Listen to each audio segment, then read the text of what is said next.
Good, happy Monday morning is Monday, November 3rd, 2025.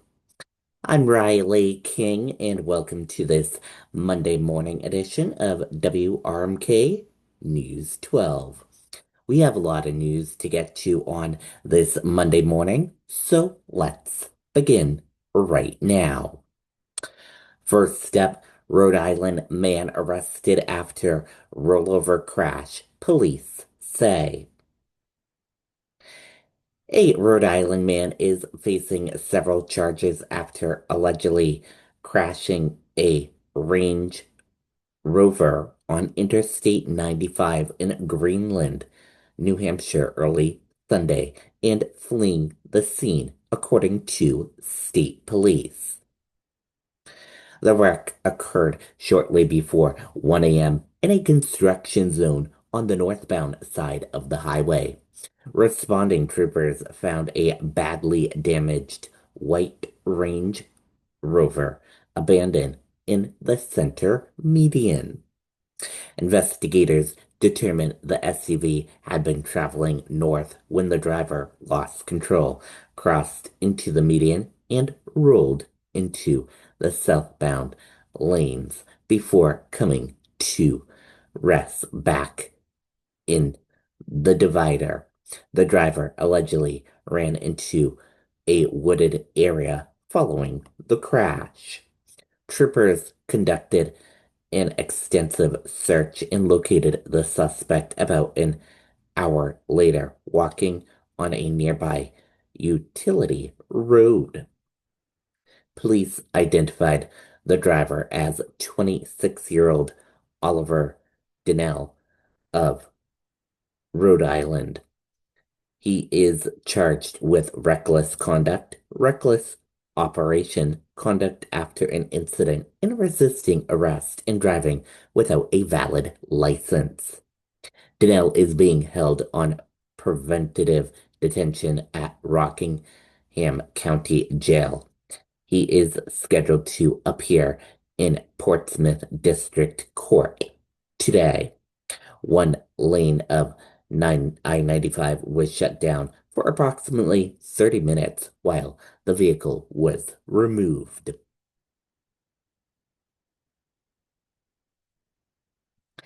Nation enters day 34 of the government shutdown as, as food aid concerns grow. The United States has reached the 34th day of the federal government shutdown, leaving services and aid programs in limbo nationwide.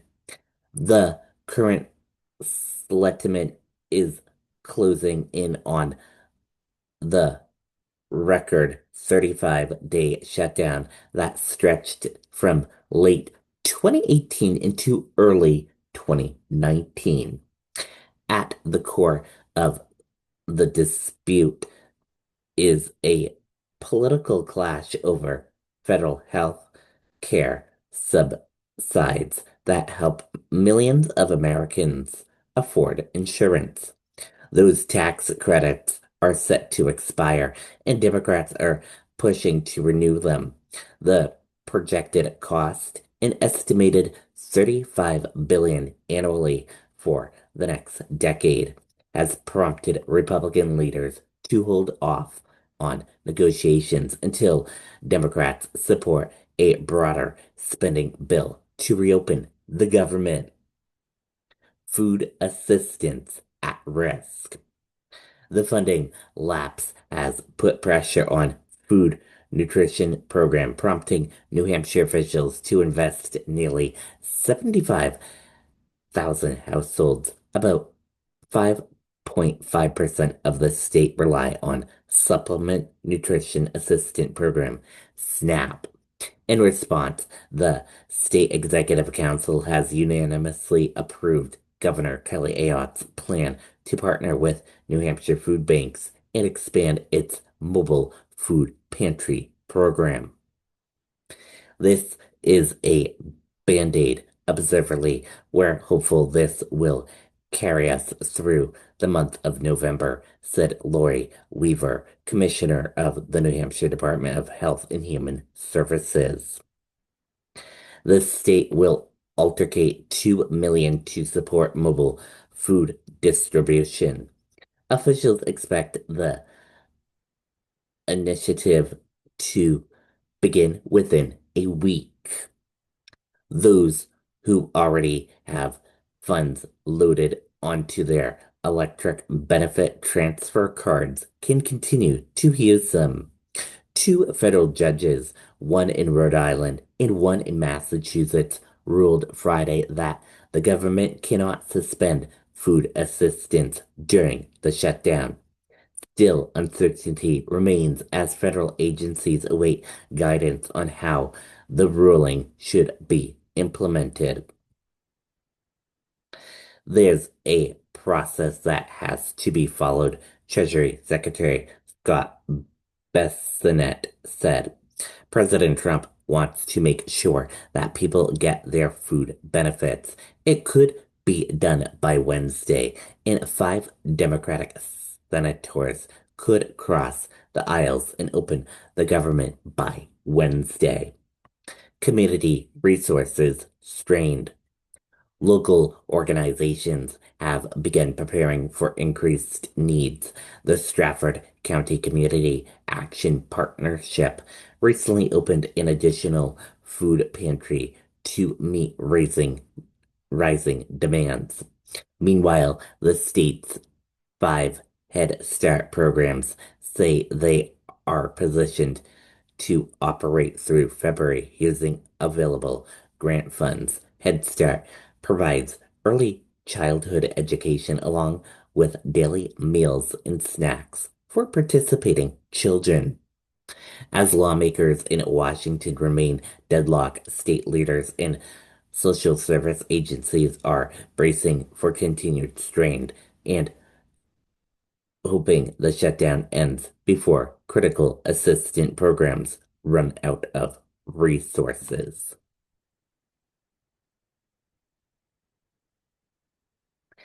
Candy woman accused of driving drunk with child in vehicle. A Candy woman is facing multiple charges after police say she was driving under the influence with a young child in her car.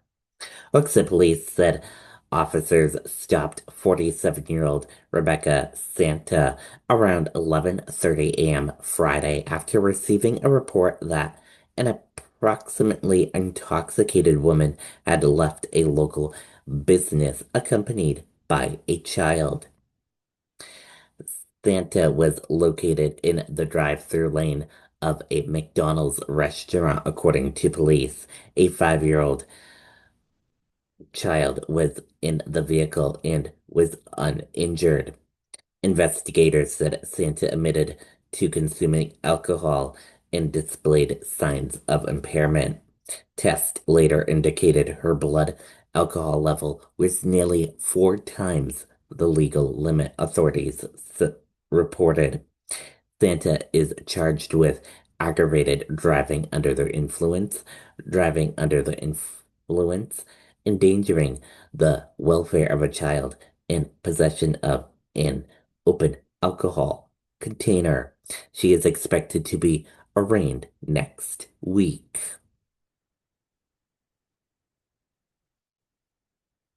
Shutdown fallout. Flight disruptions grow as food aid ordered to resume. Flight cancellations and delays continue across the country as the government shutdown forces air traffic controllers to work without pay, while a federal judge has ordered the Trump administration to resume federal food assistance payments this week. And that does it for this morning edition of WRMK News 12. Thank you for tuning in and watching. Have a great rest of your Monday and see you back here tomorrow for another broadcast.